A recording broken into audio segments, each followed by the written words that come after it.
ba léegi fii ci quartier Lazare ASC bi di association sportive et culturelle ànd ak ñoom di leen tette di Ousseynou Bari ñu gën koo xam ci mbooloo ñu bàyyi ko d'abord mu nuyoo ñu waxtaanee li nga xam ne nag moom mooy quartier bi nga xam ne mooy Lazare plus précisément ASC bi. asalaamaaleykum auditeurs yi Best FM maa leen nuyu di leen ziar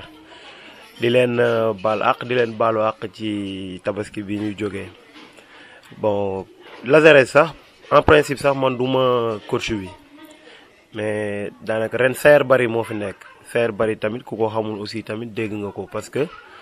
nekkoon na fi entraîneur wu ASC yu mag a mag yu mel ni Sampaate yooyu noonu ren moom la ñu jox équipe bi mais teewul aussi man comme ni ma mel ci équipe bi rek maa ngi ci ginnaawam ñoo ngi liggéey ñoo ngi jàppale xale yi bu baax a baax a baax. Ousseynou ndax mën nga ñoo présenter lan mooy ASC Lazare. ASC Lazare defe naa su ma juumul ñu ngi ko créé en 1972 xama 77 daal xamaguma date exacte bi peut-être ay ñoom Pen Diaw wala ay anciens yu mel ni peut-être ay Pakoli Moron wala ay Mam Mbacke Guèye ñoom ñoo ciy gën a xarañ pour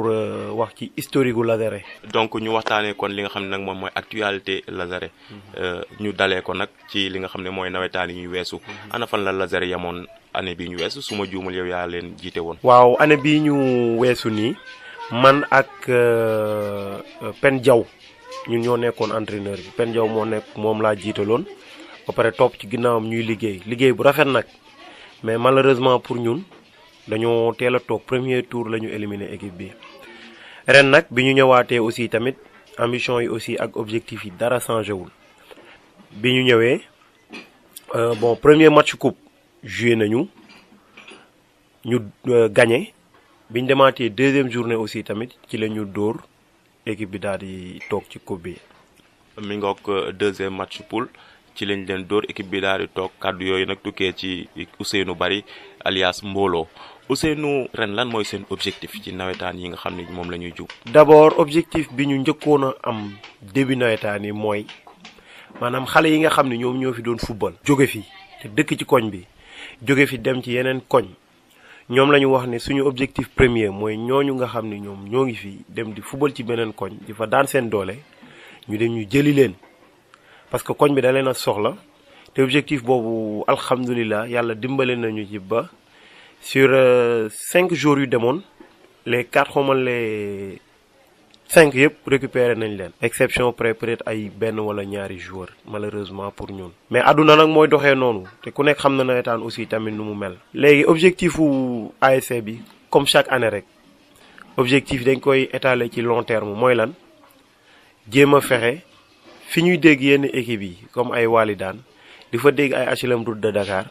ñu dégg fa Lazare mooy lan dem phase nationale parce que aussi je crois que équipe bi am na fi potentiel bi mi ngi fi léegi nag li des rek mooy waa koñ bi ñëpp jóg kenn ku ci ne xam ni sa yëfu bopp la kenn ku ci ne dugal ci loxoom parce que dafa am loo xam ni comme li ko olof di waxee dafa am loo moom ak loo bokk ak luñ la boole li nga xam ni nag yow yaa ko moom man je crois que waroo xaar sax ñu la koy jëlal yow yaay dem nga jëlal ko sa bopp. mi ngoog mbokk yi leer na. dafa am loo moom am luñ la boole am loo xam ni da nga ko bokk kon donc doo xaar kenn ñu woole ci li nga xam ne da nga cee bokk. ko Ousseynou ma bàyyi la nag nga yëkkati ay kàddu jagleel ko li nga xam ne nag moom mooy joueurs yi moo xam ñi dem la moo xam ñi des la bu dee da nga leen di motiver wala nga leen di ñaax lan lay doon. effectivement déjà rek on a un match boo xam ni képp ku ko dégg sax même boo supporté wul Lazare yaakaar naa ne di nga ñëw stade seetaan si muy Lazare Somme parce que derby la boo xam ni. duñu ay ennemis nag on est juste ay adversaires d'un soir mais ma bëggoon aussi tamit ci kaw loolu ma ñaaxaat joueurs yi wax leen ni du match boo xam ni match bu yomb lay doon parce que Lazare Somme képp ku ko xam yàgg koo seetaan man football naa ko à maintes reprises. donc dund naa ko je parle en expérience je parle en connaissance de cause donc déjà c'est un match boo xam ni c'est programmé pour le vendredi incha allah en nocturne. ñuy ñaaxaat supporters yi aussi ñëpp. ñu ñëwaat bootu ci ginnaaw ASC bi xam ni joueurs yi seeni doom lañu seeni rakk lañu te ils jouent pour défendre les couleurs du quartier donc ñoom ñëpp ma leen di ñaaxaat di leen ñaan ñu remobiliser waat taxaw ci ginnaaw xale yi buux leen incha allah pour objectif yi nga xam ne moom la ñu étaler incha allah ñu mën ko atteindre. bu dee da ngeen ñoo jël en cours jàpp leen ni yéen a ngi ci seen émission bi ngeen taamul seen bopp di am altine bu jot 21h ba 22h fii ci rajo Best FM 101.2 Ousseynou bu ñu jugee ci ASC bi xam naa dañuy wax lu gën a large moom mooy li nga xam ne moo soxal quartier bi quartier Lazare soo ma ko doon présenté bu ma la laajoon lan mooy carte d'identité Lazare lan nga may tontu. Lazare mën naa wax ni quartier bu rëy la Lazare mais administrativement peut-être le Lazare n'existe pas parce que ba ci kayit yi sax da ngay gis ñiy def Somme wala Ranoulen Sud ñiy def Grand Thiès parce que man personnellement sama carte d'identité sax Grand Thiès moo ñu ne parce que administrativement le Lazare n'est pas représenté mais équipe bu nawetaan bi moom moo tudd ASC Lazare loolu moo indi tur bi donc Lazare géographiquement boo ko doon xayma tey boo ko doon situé da nga koy situé diggante nga dagg ba ñetti kàdd ci rond point bi noonu nga jël tali bi jëm mairie bon bu la neexee aussi mën nga koo tàllal ba côté église bi après la quoi parce que loolu yëpp ci ginnaaw SDE. boo tourné nii nga jaar ba côté chez Leyti foofu sax mën nañoo wax ni côté Randoulène la ak Xandaalu mais boo jàddee foofu ci ginnaaw ba côté école Château d'eau ba li wër foofu SDE yëpp foofu mën nañoo wax ni ci Lazare la bokk mooy li ma la wax début bi ne la kon Lazare du quartier bu ndaw. jërëjëf Ousseynou ñu ngi kontaan trop ci accueil bi macha allah kontaan nañu di kontaan tamit ci waa Lazare di profito tamit di leen nuyu di leen jaajëfal Ousseynou ana yan kàddu nag ngay yëkkati ngir tàggoo ko askan wi lay déglu à travers la rajo Best FM ak bestinfo.net. xanaa di remercier rajo bi rek parce que depuis lors aussi tamit ñun ñu ngi leen di déglu. ba à travers aussi tamit xibaaru nawetaan yeeg tout ça donc yéen aussi yéen a ngi def liggéey bu rafet parce que émission bii nii benn jour sax maa ngi la koy expliquer naan leen pour ngeen ñëw ci koñ bi ñu jéem a def situation un peu globale du quartier. mais Lazare daal mi ngi nii. ko fii Lazare am na ñu bari ñu fi yeewoo ñoo xam ni macha allah yàlla kàttanal na leen. donc may profité ci occasion bi aussi tamit di leen wax ni nañu ñëwaat ñu defaraat suñu koñ bi. c'est Lazare aussi tamit bon. quoi qu'on puisse dire aussi tamit du Lazare benn nit du Lazare ñaari nit c'est un quartier où pratiquement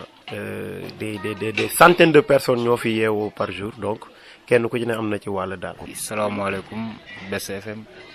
salaamaaleykum auditeurs auditrices c'est Mamadou Diallo. président commission d'organisation ASC Lazare voilà waaw ñëpp xamee ma tamit ci kon bi Petit Diallo daal. donc ku wax ASC wax développement tamit wax organisation mu doon ren bi doon ci lu am solo ana naka ngeen di liggéeyee yéen seen biir. waaw xam nga ku wax organisation rek daanaka tënk na lépp quoi parce que lu am organisation rek am avancement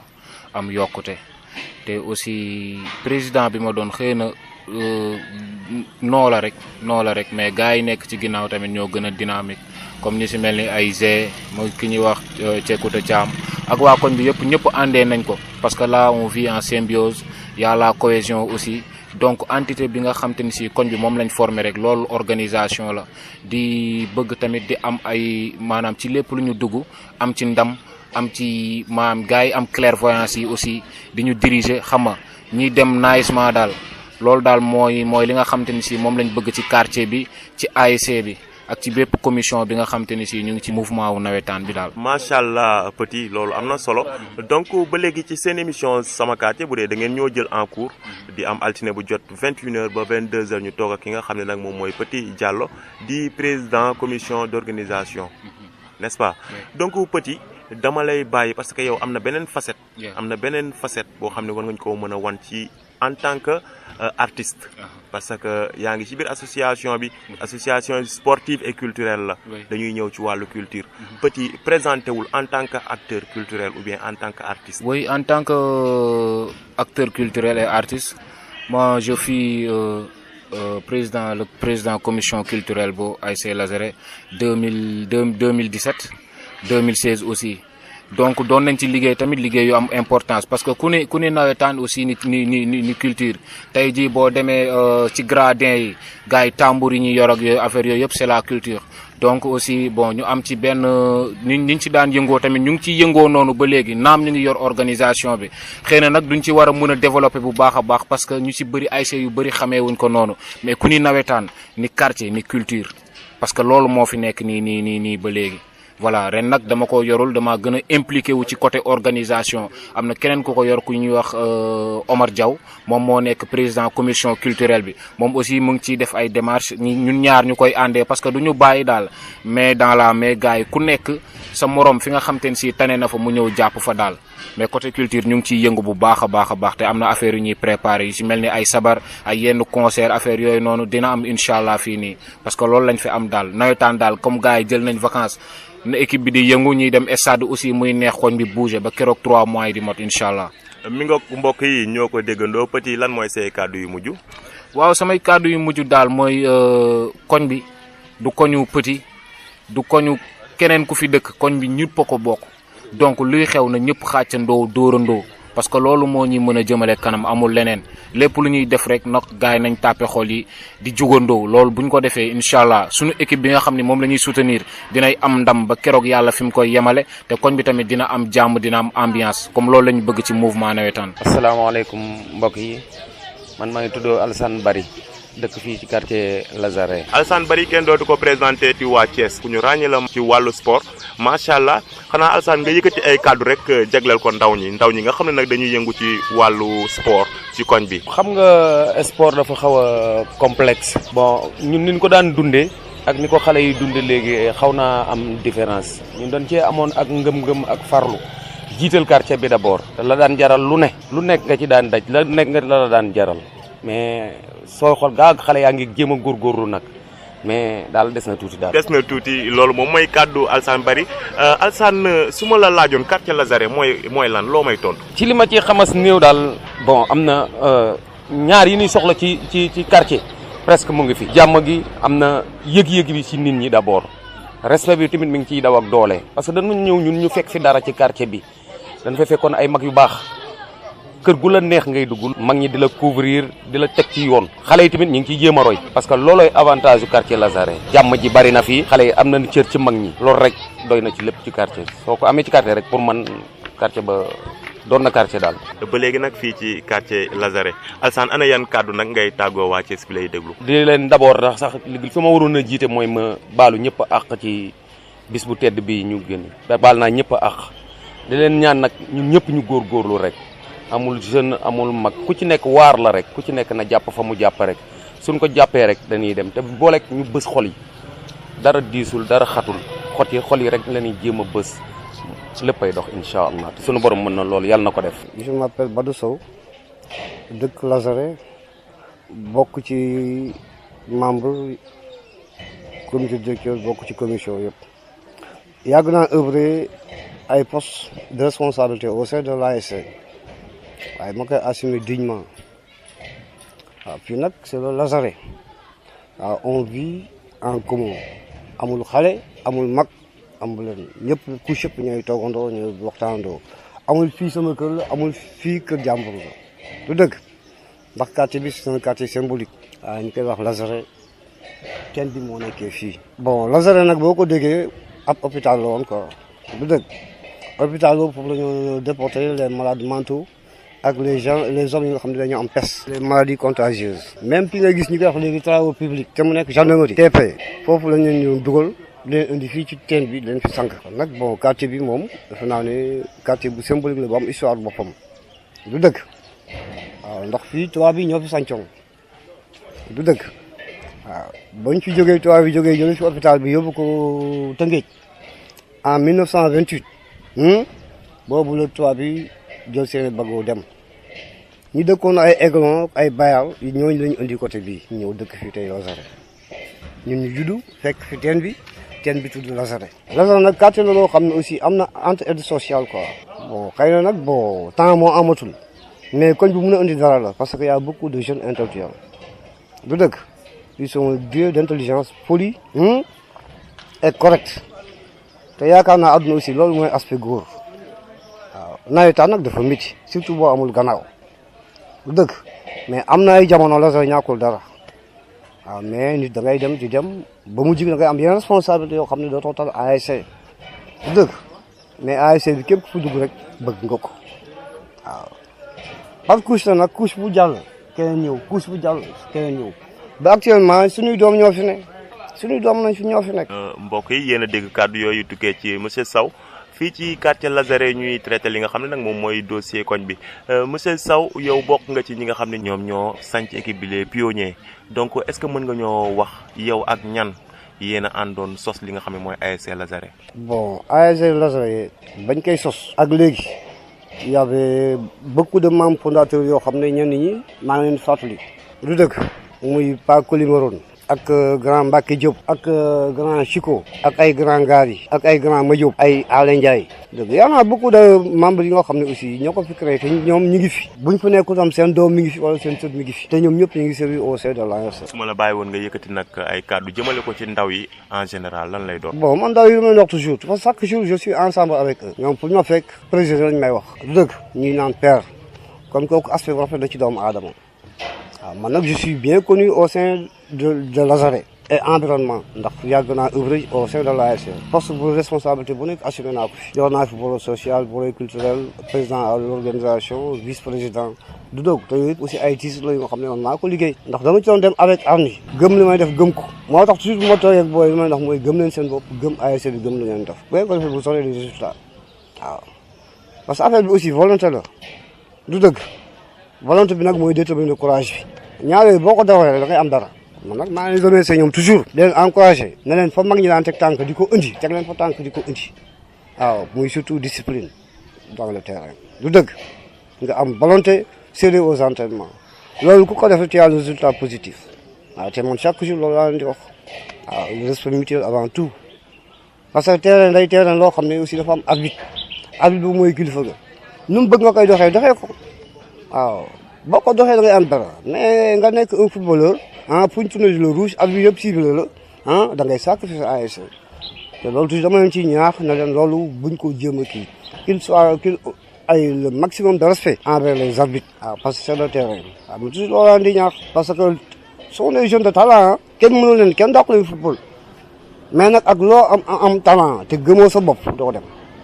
waaw man toujours loolu di conseil et je vous remercie beaucoup. loo am talent te gëmoo sa bopp doo dem kàddu yooyu moo tukkee ki nga xam ne nag mooy monsieur Sow ba léegi ci quartier Lazare monsieur Sow ñu bàyyi la nga yëkkati say kàddu yu mujj. bon man li may def rek mooy je remercie tout le monde mag ak ndaw di leen balu àq ñoom ñëpp parce que sama yaay ak samay papa ak sama jarbaat ak sama doom ñoo fi nekk ak sama maam te ñoo ñëpp aussi ku ci nekk da nga daan jël sa loxo di ko dugal ci ASC sa doom di ko ci dugal. waaw yàlla di ñu may ba dem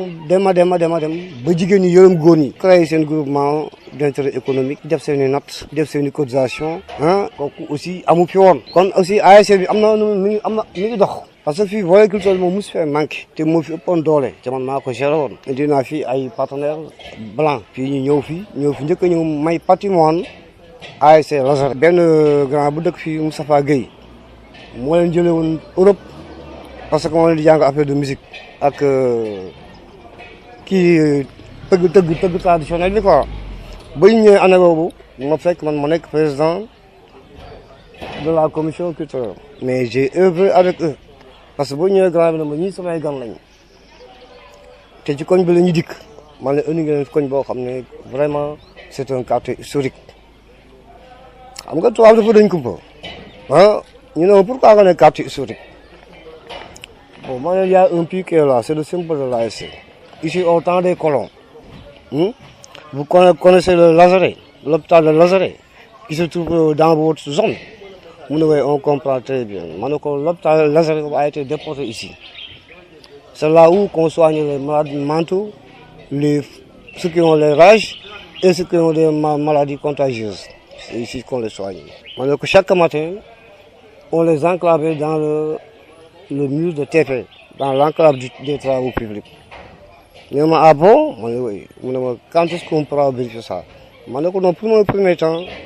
waouh, je vais vous montrer du Simba, le faux lion. Je me dis, ah bon, ici il y a le faux lion? Je me dis, il y a le faux lion. Combien on va dépenser? Pour le moment, vous ne dépensez rien. Là, c'est l'ASC qui dépense ses activités. Nous,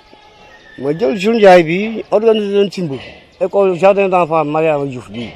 grand Jules Ndiaye ñuy profito di ko nuyu muy moom it acteur culturel. waaw ma yóbbu leen fii jardin d'enfants bi wax ak Ami Sankharé ma ne ko nag dañ fi am ay partenaires yoo xam ne dañoo bëgg aussi ñu defal leen ay réalisation au sein de l'ASC pour ñëw ñu mun ko filmer yóbbu ko mu ne ma sow kooku amul benn problème c'est de yàlla mooy ñoom Jules Ndiaye ñoom ñu ne fa doon def seen démonstration simb ñoom yow seen caméra di leen caméra ba presque ay 3 heures de temps bon affaire bi fin ñu toog woo ma encore ma toogaat ak ñoom mu ne ma ba deuxième phase bi lan la ñuy def ma ne on va faire le décolle cosaan année boobu góor gi Ñëlu Njaay mi ngi dund am pas bu weex ma àbb ko mu abal ma ko ma solu la joor li ngeen di topp sama gannaaw ñu ñëw ba ci teen bi wër teen bi ñoom ñuy filmer ba ñu filmé loolu pare ñu ne ma nag le 3e épisode ma ne ko on va faire le Tànnbéer mu ne ma qu'est-ce que le Tànnbéer ma ne ko c'est notre danse traditionnelle mu ne on peut le voir quand est-ce ma ne demain inchallah si ça plaît à Dieu demain on va réaliser ça ma doon fi Tànnbéer bu mag ñu filmé loolu lépp mu jeex ñu dem bindaat ma ne ma yow lan nga soxla pour ñu defal la ko ma ne man patrimoine rek laa bëgg pour ASC bi soxla ma leneen mu ne ma ñëw ban patrimoine man ne lépp lu ASC di seen équipe yooyu di am ñoom lañ ko am dañ ma envoyé ma ay dossard ma woo fii ñu ngi kon ASC bi boobu Doudou Kane bu génn àdduna yàlla na ko yàlla yërëm kooku moo nekkoon président ASC Lazaret ma dem cérémonie bi fii kër ñu Moustapha Gueye bu Tafa Saba moom moo la indi woon fii ñu def cérémonie bi ñu remettre ma loolu lépp mu indi ko dugal ko sama kër tey naa ko août ba septembre nit ñi dañuy ñëw di visiter rek di visiter di xool xam ne lii équipe amagu ko Thiès te du ko am. ñu kontaan nag parce que man je vais avec mes initiatives lu ma bëgg dama koo gëm fu ma toogee dama koy gëstu. moo tax foo fekk nii su nit ñi toogee ne maa ngi toog fii di xalaat waaw demain qu'est-ce que je dois réaliser parce que lu am solo la parce que aussi ku xool ci démb doo xeeb tey. te man dama xool ci démb moo tax xeebu ma tey parce que la fi nekkoon démb ba tey dara jógu fi. ndax équipe bi am na ay ren yooyu nag moo tax garab gi mënul daanu. mais ci gàttal mooy damay sant yàlla rek quoi man de Lazaret liggéeyal naa leen kenn taxu na liggéeyal moo leen. tubaab yooyu bañu demee ba ci biir am ay doomu aadama yu may woo. dans le bureau. non saa waay xam nga lu ñu bëgg. remettre ñu mooy. nga delloo leen mayo yi nga xam ne yaa ko ñafe woon ba mu yegsi. waaw mu jox leen mayo yëpp dañoo bëgg nga jox ñu ko. ñu wut fuñ ko tëj. et puis sa digganteeg tubaab yi. bu leen bindati bu leen woo. comme que man maa am sama expérience. te ñaaree ñu ma ñaan yomb na te du indi coow. te du indi tuuma. man nañ jël leen lépp tubaab yi dootuma leen bind. tubaab yi bind ma répondre ma leen. affaire ba yem fa. ba France non man tamit xool mais du ma sonn ci loo xam ne aw ma ci dara. nga bëgg ma contrecarrer. ASC bi bu ma dugal sama loxo rek foo ma war a àgg du fa àgg. ndax man daf may jaral lu ne ndax man gëm naa sama bopp te dund naa ci nawetaan ndax xam naa les réalités waaw du dëgg ñu mel ni man ñoo mootu am ci ASC bi parce que ASC bi aussi quoi qu'on dise mooy am na jàmm nag nii mais bu fekkee nga am capacité ou bien tu es un bon joueur tu seras sanctionné. je vous remercie beaucoup. macha allah ñu leen di jaajëfal ci accueil bi macha allah kontaan nañu di leen ñaanal jàmm rek waaye mbokk yi comme niñ ko aada woo rek suñu jugee ci suñu rubrique dossier koñ bi rubrique bi ciy topp nag ci ginnaaw lii lay doon. Vous avez atteint la boîte vocale de 886280558. Au signal, veuillez laisser votre message s'il vous plaît. Merci. koñ bi daal xanaa sunu tali bi rek sunu tali bi moom baaxul tali bi moom waxtu woo xamee ni taw na man taxi dootul mën a ñëw sama buntu kër te man mag laa dama amee opération tànk mais bu xësee taw tali bi yàgg nañ noo promettre ku fi falu da ngay promettre naan di nga ko defar tali bi jaar yu teeno Lazaret daal yàqu na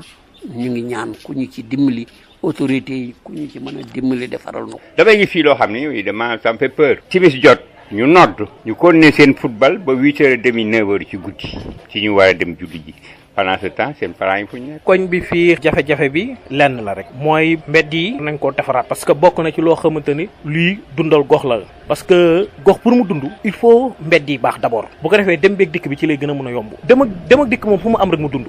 mais fu mu amul day tege tembe. on a besoin aussi tamit. am na ñu ma remercier am na ñu ma xarab parce que ñoom bëgguñu aussi ku am compétence ndax yàlla mooy abale yàlla mooy maye. man de yëngu naa fi fànn bu nekk yëngu naa fi politique yëngu naa fi Lazare bu yëngoo maa ko mën a yëngal kenn mënu koo yëngal. ñi nga xam ne ñoom ñoo fi nekk parce que Lazare buñ ko def rek mu nekk équipe bu nawetaan. koñ dafa war a yëngu culturellement. koñ dafa war a yëngu aussi tamit ci social. te malheureusement pour ñun Lazare loolu daf fi manqué. Lazare yëngatuwuñu lu bari ci côté social. yëngatuwuñu lu bari ci côté culture. nawetaan la ñuy fubal. bu jeexee kenn ku ci delluwaat ci ay activités yi nga xam ne dañuy door a dugg ci àddina dañoo war a roy ci mag ñi fi nekkoon ndax dañuy jàppalante woon. Ibi Sarr nag dañuy jàppale man de bu ma sañoon ñu jàppale ko daal jàppale ko bu baax comme que moom doomu dëkk bi la dëkk fii ci koñ bi. léegi nawetaan dafa changé ku ni nawetaan ni xaalis léegi ku ni nawetaan sax ni violence organisation bi yu ci mel ni maanaam affaire regroupement yeeg yenn location yi yenn dugg ak génn yi côté moyens yi tamit parfois day xaw a des mais gars yi ñu ngi koy jaayante koñ bi yëpp ñu ngi ciy jàpp mais bu ñu mënoon a am tamit ñu gën a jàppale tamit dina baax côté sécurité tamit day manqué parce que nawetaan moo demee noonu mais ñu ngi ñaan ñëpp daal ñi nga xam te ni si aussi ñi ngi ci quartier bi ñu am benn seen yar ak seen teggin ñu gën koo continuer y compris tamit yeneen quartier yi daal. mbokk yu boîte vocale baa ngi noonu askanu Lazare ñu ngay jàmbat li nga xam ne nag moom mooy yoon yu baax nee nañu seen yoon yi baaxul ba bu tawee taxi yi duñu mën a yegg si li ñu gën a ràññee ci seen i jafe-jafe di wàllu sécurité ak li nga xam ne nag moom mooy li jëm ci lu ñoŋal seen ASC bi. yaakaar naa ni autorités yi dégg nañu problème yi ñu leen di ñaan nag ñu indi saafara jëmale ko ci loolu jërë ngeen jëf mbokk yi loolu moom moo doon seen émission sama quartier nag di am altine bu jot ci waxtu wi rajo Best FM di leen ko may ki ko doon présenté di seen xarit Moussa Fall di leen jaajëfal yéen ñi nga xam ne bu waxtu wi jotee rek ngeen bàyyi seen yi teeg toog di teewlu la voix de la vérité